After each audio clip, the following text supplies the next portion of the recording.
নারায়ণগঞ্জের রূপগঞ্জে ডাইং কারখানার বিষাক্ত বর্জ্য পানিতে জলাবদ্ধতায় বছর জুড়ে ভোগান্তিতে রয়েছে তারাবো পৌরসভার মৌকলি, খাদন ও রসুলপুর এলাকার প্রায় 20,000 মানুষ।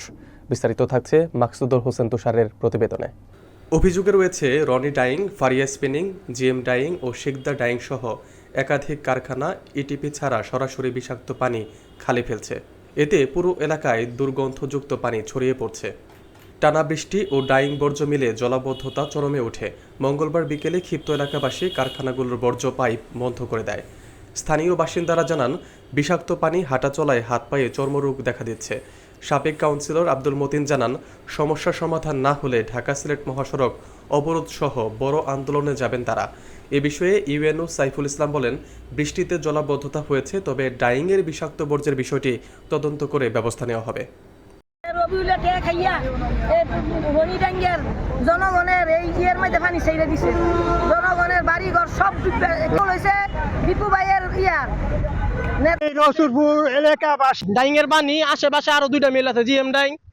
এই ডাইং এর পানি আমরা কিছুদিন আগে বৃষ্টির কারণে যে পানিটা হয়েছে তারপরে পুরো এলাকা ডুবে গেছে। ডুবে যাওয়ার পরে আমরা এলাকার সবাই মিলিতভাবে এটা বন্ধ করছি। আমরা বন্ধ করি, কিছু একটা চক্রমহল আছে আমাদের এলাকারই আছে, যারা টাকা পয়সা খাইয়া নেতারা আছে। এই যে সকালবেলা আমি এটা খুলে দেওয়ার পরে পোলাবান লইয়া হেরা পোলাবানটা ওপেন হেড করছে যে যদি পোলাবানটা বাসাতে ধরে ধরে আইনা বিদায় বস। এই যে এলাকার অনেক মানুষ আইতো, এখন কমাইছে। এই যুব দলের সভাপতি রবিউল, উনি একদম ওপেন হেড করছে আমার একটা পা ভাঙ্গা। উনি বলছে আরেকটা পা ভাঙ্গা দিব যদি এটা লইয়া আমি বাড়াবাড়ি করি। একদম অবহেলিত এলাকা, এখানে সবসময় পানি জমে থাকে। আজকে আমরা 16-17 বছর ধরে কষ্ট করতেছি, আমাদের দেখার মতো কেউ নেই।